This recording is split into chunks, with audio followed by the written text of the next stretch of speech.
Welcome to Mythic Muscle, the podcast where we delve into the fascinating worlds of fitness and folklore. I'm your host, Benjamin Cloud, and in each episode, we'll explore the myths, legends, and stories from cultures around the world and see how they intersect with the world of fitness. What I aim to do is provide a captivating, dramatic retelling and set you on your way to a healthier version of yourself. As a powerlifter and a bodybuilder with a deep interest in mythology and folklore, I've always been intrigued by the ways that ancient cultures viewed strength, power, and the human body. In each episode, I'll take you on a journey through a different mythological tale or figure, exploring its literary nature and its relevance to modern fitness culture. And to really bring the story to life, I'll also present a specialized workout program that's inspired by the mythological themes we discuss. So whether you're a fitness enthusiast looking for some new workout ideas, a mythology buff curious about the deeper meanings behind these tales, or just someone who loves a good story, this podcast is for you.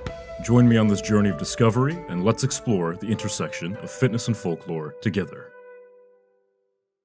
Huitzilopochtli, Azteca's god of war, avenging sun, and celestial vanguard. Huitzilopochtli's myth, like most ancient myths, is a manifold collection of stories. The story I'll unravel for you is just one of many. The Aztec war god's first breath was drawn in parallel to his Huitzilopochtli, a great fire serpent he purposed as a weapon. From his mother Tlachtli, the earth goddess presiding over nature, he derived his brutality. Tlachtli represented nature's indiscriminate, brutal fury, the death which begets new life. Huitzilopochtli echoes this sentiment, as he was born fully armed and strode immediately into combat against his siblings, Huitzilopochtli, his sister, and his 400 brothers. The war god's siblings were ireful of their mother, as she had given birth to Quetzalcoatl and Xolotl, two deities who were tasked with great responsibility and given boon in the form of immense power. Quetzalcoatl, a wind god, blessed with nearly endless wisdom, is responsible for the creativity of the Azteca. Its domain is all that sparks human ingenuity.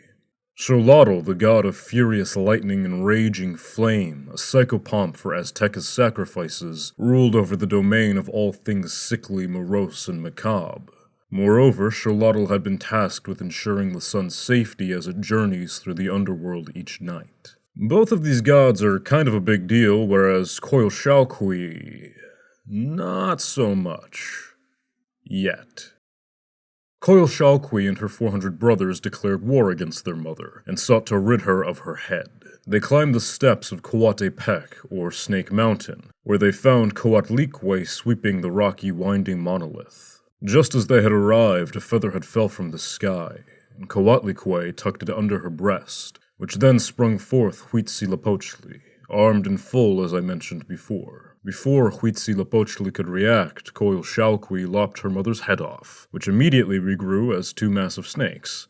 As a quick aside, the reason I chose to tell this tale versus any of the others is because it's just so balls-to-the-wall wild, I couldn't help myself. It's just too damn metal. Huitzilopochtli, watching his mother's head spiral through the night sky, decided that too could play at that game, and immediately using his Huitzilopochtli cleft his sister's head from her shoulders. This time, no snakes would suddenly grow from the neck, and the head would never return to Earth. As Huitzilopochtli carved a fiery path of retribution through his 400 remaining brothers, their spirits were guided into the celestial heavens above, presumably by Xolotl, and hung there as constellations. The chief celestial body would be forged from Huitzilopochtli's disembodied head, thus plastering the moon amongst the stars. Huitzilopochtli took it upon himself to continue his battle against his siblings in an endless turmoil, as punishment for their grave intentions toward their mother. This battling of siblings gives us the cycle of day and night. Huitzilopochtli every morning chases Huitzilopochtli's head across the sky, and his heavenly flame burns the morning into existence. Yet, Huitzilopochtli could not continue this endless fight on his lonesome, and therefore he would form a retinue of hummingbirds to battle alongside him. This retinue was comprised of the spirits of fallen warriors, and women who died during childbirth. They would assist their avenging son for the first portion of the battle, and by noon, they would find themselves too exhausted to continue, in which Xolotl would pass them on. Huitzilopochtli is the prime deity of the Aztec mythos, and Tenochtitlan, the city born in his devotion, is the chief center of the Aztec Empire. Today, Tenochtitlan is no more, but its ruins are the exact center of Mexico City, which I'm very glad for, because I'm sure if Tenochtitlan was completely bulldozed, Huitzilopochtli wouldn't be able to continue his battle, and, well, we'd probably experience the imminent heat death of the universe. Moving on. Huitzilopochtli's worshippers were metal as all hell, and the infamous human sacrifices of the Aztecs were performed in his name, at his temple, Huitzilopochtli. His devotees painted the steps blood red as to symbolize blood spilt in warfare against Huitzilopochtli's enemies. The Aztecs believed that blood fueled their war god, and should he be without proper tribute, he would lose his strength and consequently lose his battle against his siblings. The Mexica, the original founders of Tenochtitlan, believed that Huitzilopochtli guided them to the sacred grounds where they would eventually build the aforementioned capital city. Because of this guidance through their great migration from the Aztlan cave, reverence for Huitzilopochtli became widespread. Without further butchering any more godly names, let's crack into some fitness. There's a couple of avenues I had thought to take when it comes to Huitzilopochtli. I researched Aztec war methods, the weapons they used, and their martial arts. I came up a little short as to how we might adopt those methods to current-day training. Instead, though, I turned to the game of Tlachtli, which I believe is most likely a direct ritual depicting Huitzilopochtli's battle with the stars. Tlachtli is really quite fascinating. It was a game, a ritual sacrifice, a form of combat, a rite of passage, and a tribute to the gods. You could nearly equate it to something like the early Olympics, except the rules of whether or not you can kill a person are a lot looser. So what is it, exactly? Now, Tlachtli is a ball game. Players would form two teams, and you would earn points by slamming the ball into the opposing team's wall. You would lose points by bouncing the ball twice between your own team before sending it to the other team. And if you did manage to send it through a small stone hoop bracketed into the wall, the game immediately ended. Most scholars state that the dominant way the game was played was in a large pit in the ground shaped like an eye. Players wore loincloths with leather bracing on their hips, which was necessary because the only way to move the ball was hitting it with your hip. Turns out, slamming a 6-pound rubber ball with your hips is a great way to get terribly injured, and oftentimes, if a player was hit in the stomach, they just died. Rules were loose, and by that I mean you could just brutally beat someone to death mid-game if they were getting in the way, though some sources claim that this was frowned upon. But none say it was against the rules. The Azteca used Tlachtli as a stand-in for combat, which yeah, I get that it's a stand-in and all, but do we really need to be killing people? It's not actual combat, right? Guys? Interestingly enough, some sources say that the game was used as a way to solve disputes without all-out militaristic bloodshed, just a little friendly competition bloodshed. It's pretty clear that the game was a centerpiece of the culture, and in my estimation of the game, it definitely acted as a form of theater paired with combat sports with a little tinge of religious rite. I think that's pretty much everything you need to know about Tlachtli to understand that it would be ungodly intense on the body. Unfortunately, I wasn't able to dig up any reputable research on the training one would do for Tlachtli, and I'm kinda convinced they likely explained the rules and then just pushed people in there. Or, alternatively, when they were teaching children how to fight, they might have used Tlachtli as a tool. Can't be certain. So how would I go about structuring training for Tlachtli in a way that makes sense in a sports science setting, while also holding true to the origins of the sport? Allow me to introduce the Tlachtli trial. On the last episode of Mythic Muscle, I recommended a Sisyphean circuit, designed to challenge your cardiovascular endurance and your ability to persist against your own body. The Tlachtli trial is going to be similar to that, but in a more sport-specific style. In my eyes, the Tlachtli athlete is one with extreme explosive capability, intense muscular endurance, and boundless mental fortitude. There are two modalities I think really reflect what you would expect of the Tlachtli athlete. Combat sports, primarily boxing and mixed martial arts, and another ball game,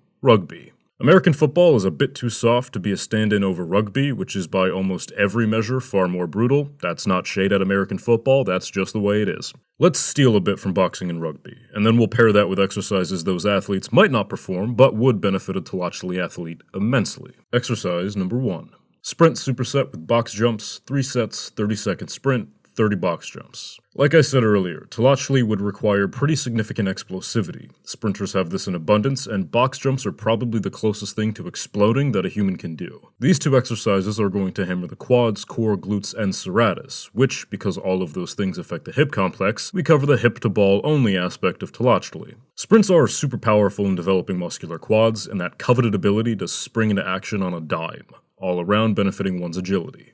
With the box jumps, I'd really recommend using a height that requires you to explode with nearly everything you have, but you'll still be able to perform for the total of 90 reps. It adds up quick, so be conservative with these. Exercise number 2. Medicine ball slams, superset burpees, 30 slams, 30 burpees, 3 sets. Medicine ball slams are an amazing total body exercise. They're surprisingly effective for core hypertrophy, and they light up the entire posterior chain. These are great for weightlifters or athletes who require the ability to fully engage as many muscles as possible for their sport.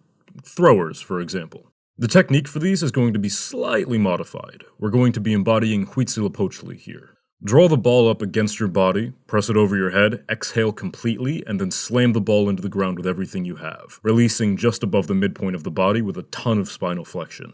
You'll know you're doing this right if you feel it in your core immediately.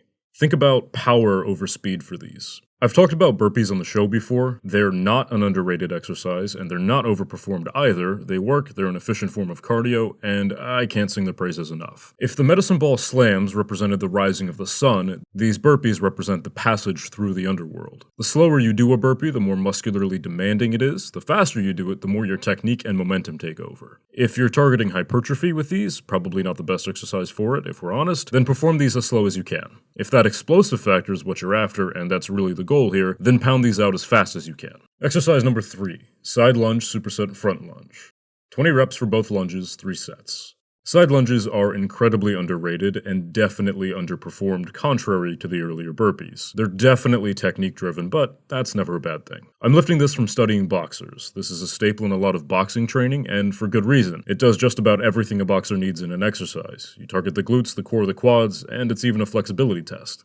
My biggest recommendation for side lunges is to make sure you are A, getting your hips back, and B, step slightly forward with your lunging foot. If you start with your feet in a line, step maybe a few inches forward when you lunge. Front lunges, the more popular of the two, do a lot of what side lunges do, but they miss that critical flexibility aspect. For the most part. What they will do, though, is target the quads to an even greater degree, and they're easier to progressively overload through the use of kettlebells or dumbbells. If you can, when you do your lunge, touch your rear knee to the floor and drive back up. You can do these while walking, but I would advise instead to return to the start position. This will work your stabilizers a ton and require a ton of focus. 6 exercises. 9 sets, all targeting the same muscles. I can damn near guarantee you'll see your overall athleticism skyrocket if you incorporate a session like this once a week. With that, I have been your host, Benjamin Cloud. Thank you so much for listening. Have an incredible day, a brutal lift, or, if it's a rest day, try to avoid being a human sacrifice. I hear that's all the rage right now.